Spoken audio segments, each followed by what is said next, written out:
She entered the ballroom like she didn't belong, because that's exactly how they made her feel. Her simple dress clung nervously to her frame, creased in the subway ride, and her sneakers, yes, sneakers, let out the faintest squeak against a marble floor. "Oh my God, is she serious?" one bridesmaid whispered, not even bothering to lower her voice. "Maybe she's lost," another smirked, sipping champagne. Or maybe Goodwill's having a clearance sale. Mara froze, but she didn't turn back. The grand hall of the Estelaine estate shimmered like something from a royal dream. Crystal chandeliers bathed the ballroom in golden light, casting glimmers across imported marble floors. Every corner oozed opulence, from the hand-embroidered silk drapes to the ice sculpture of swans kissing at the center of the hors d'oeuvres table. And standing right in the middle of all this luxury, feeling like a forgotten thread in a sea of satin and sequins, was her, Mara. Her dress, a simple pale blue from a thrift store sale rack, hung gently on her narrow shoulders. She had brushed her hair carefully that morning, twisting it into a soft bun with trembling fingers and tucking in a small silver clip she'd worn to her mother's funeral. Her shoes were old. The left heel wobbled slightly when she walked, and the front of one sneaker, yes, sneaker, had a faint scuff she'd tried to scrub out with toothpaste. Eyes were already on her the moment she stepped in. A brittle laugh floated from the far end of the room. "Is she serious?" one bridesmaid hissed to another, the lace on her dress fluttering as she turned to stare. "That's the girl Theo invited?" Another voice added, "She looks like the help wandered in." Mara heard it all, every word, every glance that lingered too long, every smirk that passed between silk-draped women with perfect curls and airbrushed faces. She wasn't supposed to be here. She knew it. This world, this wedding, was a pristine bubble of wealth and elegance. And she was the girl from the bookstore, the one who wore second-hand cardigans and read poetry on lunch breaks, the one who caught the groom's eye when he was hiding from the madness of wedding planning, browsing paperbacks in the poetry section of Haven Books. Theo had shown up 3 days in a row just to see her again. He wasn't like the others, at least not then. He noticed her, listened, smiled like she mattered. But now, standing inside his fiancé's family estate, Mara could barely breathe. She wasn't even sure why she came. Curiosity? Hope? Maybe foolishness. "Mara," a syrupy voice cooed. It was Lauren, the bridesmaid of honor, rich, radiant, and wrapped in pearls. She floated toward her like a queen examining a peasant. "We weren't expecting such a unique interpretation of cocktail attire." Another bridesmaid chuckled behind her. Mara smiled politely, heart pounding, her fingers clutching the tiny clutch bag that held nothing but breath mints and a folded note from her late mother. Her knuckles turned white. "I was invited," she said softly. Lauren's eyes twinkled with cruel delight. "Oh, sweetheart, of course you were." Theo always had a soft spot for stray kittens. Laughter exploded around her, loud, ugly, mocking. And that's when Mara saw him. Across the ballroom, Theo, dressed in a midnight blue tux that fit like it was sewn by angels, laughing, no, smiling, his hand resting lightly on the small of his bride's back. He hadn't even noticed she'd arrived. Mara swallowed hard, her throat dry, her soul bruising beneath every whisper. "I can leave," she muttered, almost to herself. "Oh no, don't." Lauren stepped closer. "It's just, there's a little open mic moment later. Guests can say something. A toast. You should do it. A challenge. A setup." Mara blinked. "I what?" Lauren leaned in, lips barely moving. "Let's give everyone a show." The trap was set. And Mara? She just nodded. Time trickled slowly.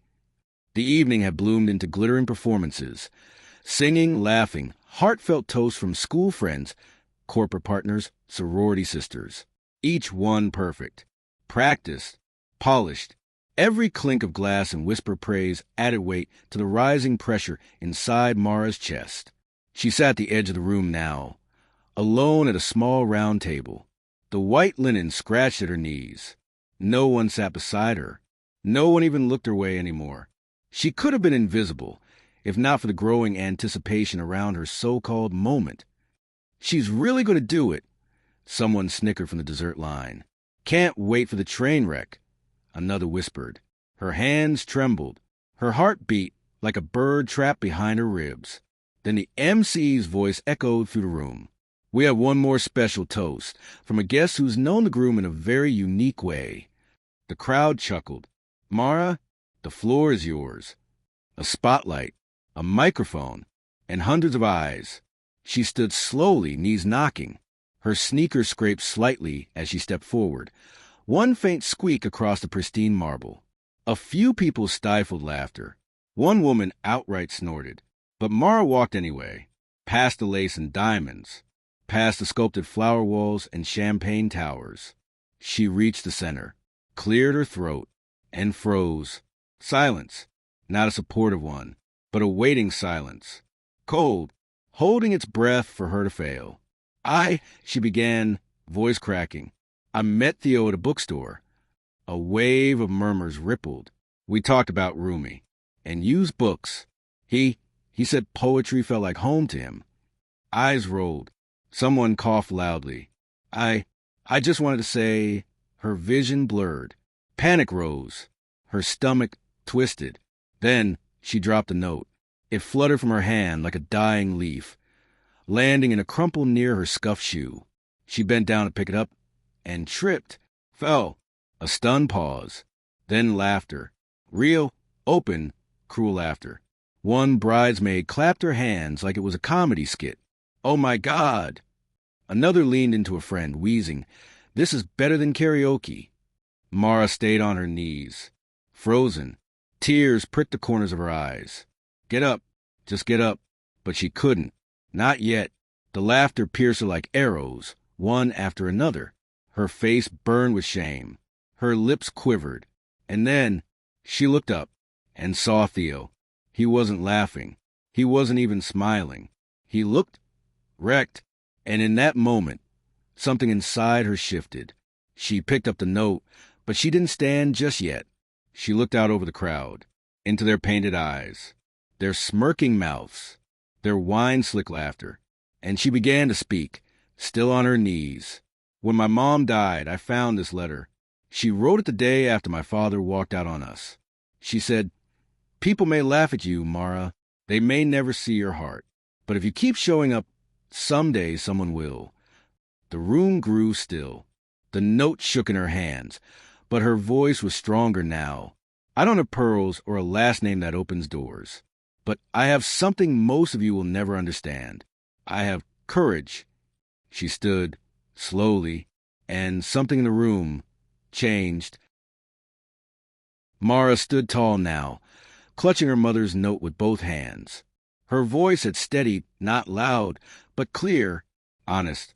There was no grandeur in her presence, no glitter or glamour, just trembling resilience wrapped in a faded blue dress and scraped sneakers. Silence hung thick across the ballroom. Even the string quartet had paused mid-song. Somewhere in the crowd, a champagne flute tilted in a stunned hand. Nobody moved. "I know how this must look," Mara continued, her voice threading through the breathless hush. "A simple woman crashing a fairy tale. I get it. I'm not from this world. I'm not like you." A single heel clicked on the marble, then stilled. The audience leaned in, as if drawn by gravity to this woman they'd mocked moments ago. But that doesn't mean I don't belong. Because belonging, real belonging, has nothing to do with how you look or how you dress or how much money your father wired you last week. It's about truth and heart and courage. She glanced down, her fingers tightening on the note. "My mother once told me, the world will always try to shrink you, especially when you shine without trying. And if you don't protect that light, they'll snuff it out, then blame you for going dark." A sharp breath escaped someone near the front. "And I let you shrink me, for a little while." She turned her eyes toward the table where Lauren and the bridesmaids sat frozen, wine glasses midair, mouth stiff with disbelief. But no more. The words landed like thunder. The silence cracked. And Theo, he was moving, slowly, deliberately, through the crowd, past the tables of elite guests and glimmering decorations, past the ice swans and golden-tiered cake. His eyes never left Mara. The bride called after him. "Theo." He didn't look back. Mara's gaze caught his as he stepped into the spotlight beside her. She flinched just slightly. Her heart was still bruised, unsure, but he smiled, quietly, heartbreakingly, and whispered, "I'm sorry." Her lips parted. "Why?" "Because I should have stopped them." He looked out at the crowd. "Because I should have stood next to you from the beginning." The audience was paralyzed, mouths open, breaths shallow. The bride rose to her feet, her veil fluttering like a warning flag. "Theo," she snapped, voice tightening. "This isn't funny." He turned, eyes dark with regret. "No, it's not." Gasps echoed across the room. Lauren stood now, her voice sharp. "She doesn't belong here. She's nothing.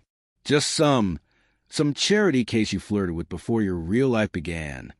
"No," Theo said, his voice like steel. "She's the only real thing in this room."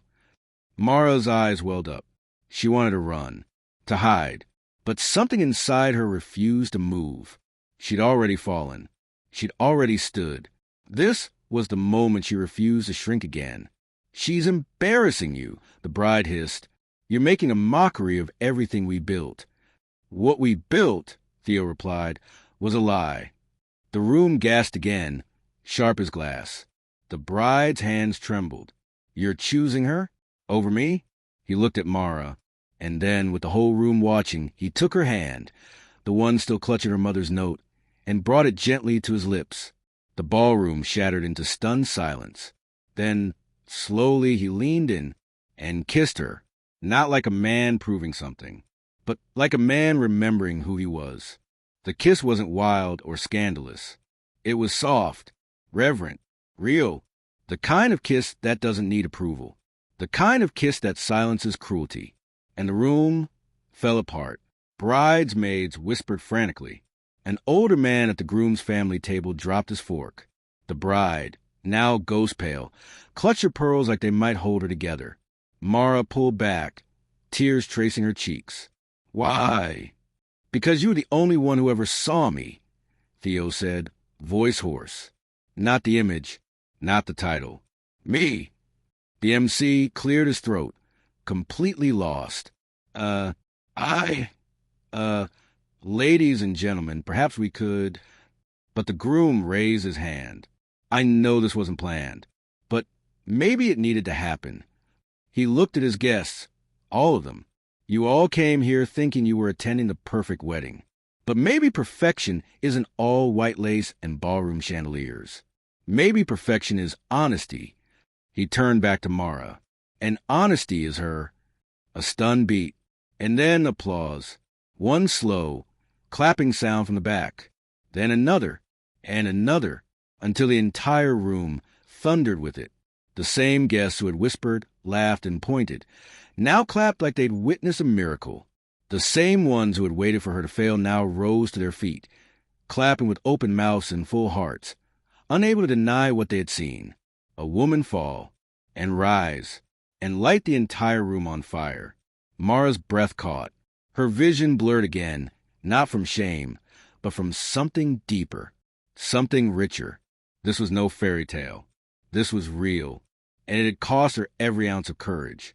She looked down at the note again, the faded ink now smudged slightly from her tears. She folded it carefully, kissed the edge, and tucked it into her clutch. Theo's hand wrapped around hers. "You still have that coffee shop down the street you told me about?" She smiled through tears. "You mean the one with the crooked chairs and the cat that steals pastries?" "Yeah, that one. I do." He smiled. "Let's go there." Mara looked around one last time. At the lace, the diamonds, the judgment. And then she turned her back on it all. With him, together. They walked out of the ballroom, hand in hand, beneath the same chandeliers that once mocked her. And as they passed the stunned crowd, Mara heard one final whisper. From Lauren, barely audible over the applause. "How did she win?" To which someone else whispered back. "Because she didn't try to become one of us. She made us wish we were more like her. Outside, the night air was cool and honest. The stars glimmered without needing spotlights. And for the first time in a very long time, Mara felt tall, not because they clapped, but because she remembered who she was. And she knew now that would always be enough.